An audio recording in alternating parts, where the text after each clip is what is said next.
Hello and welcome to the Pre-Game Network News Hole, a series where we recap a few things we heard throughout the week.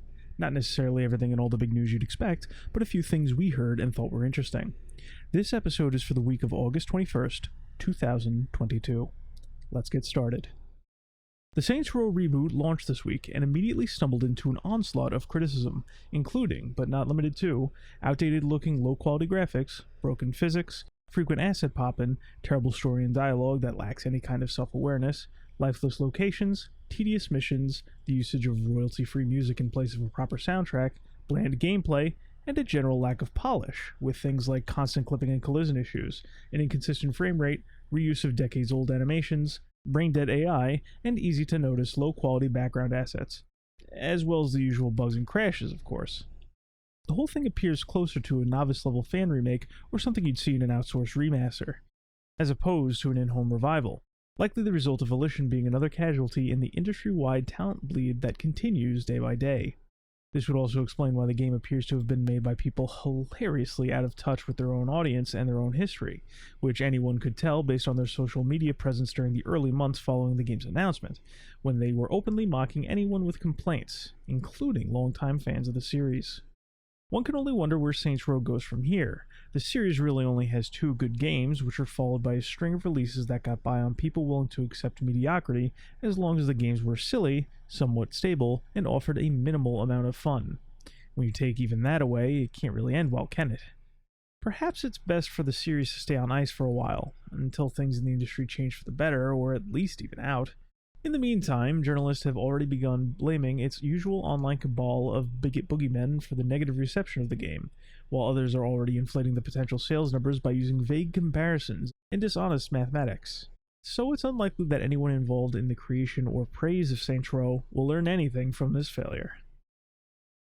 Gamescom was held this week, bringing with it a handful of announcements, premieres, and live gameplay showings, in between the usual self-flating of the industry and a number of disappointing build-ups leading to nothing.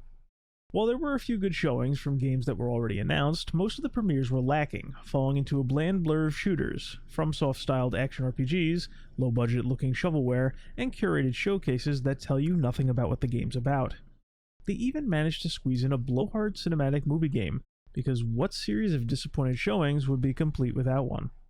The only things to fall outside this criteria was a controller announcement by Sony, potentially poised to compete with Microsoft's Elite controller, and a confirmation that Dead Island 2 was still in development after years of silence, for whatever that's worth.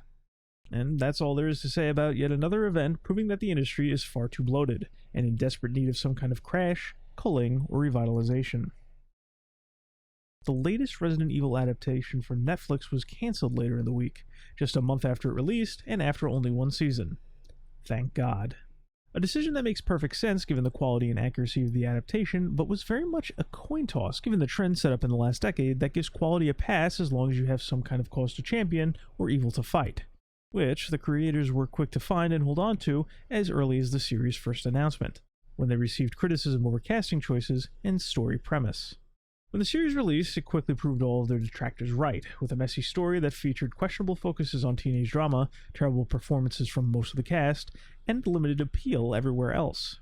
The whole thing was just bad, which is pretty standard for Resident Evil adaptations, but it also stripped away the over-the-top, low-budget action that drew in an audience that would eat up Slock without question.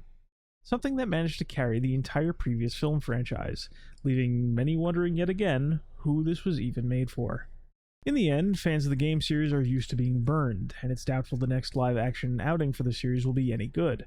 But with this current phase of Resident Evil adaptive unpleasantness behind us, and the smallest possibility that companies have slightly less leeway for weak adaptations, we can only hope that Paramount's Halo will be next on the chopping block. Last bit of news for the week, a new Destiny expansion was announced. And that does it for another week of the Pre-Game Network News Hole. If you encounter anything you think we'd find interesting throughout the following weeks, send it our way. Thank you for listening. Have a great week. We'll see you next time.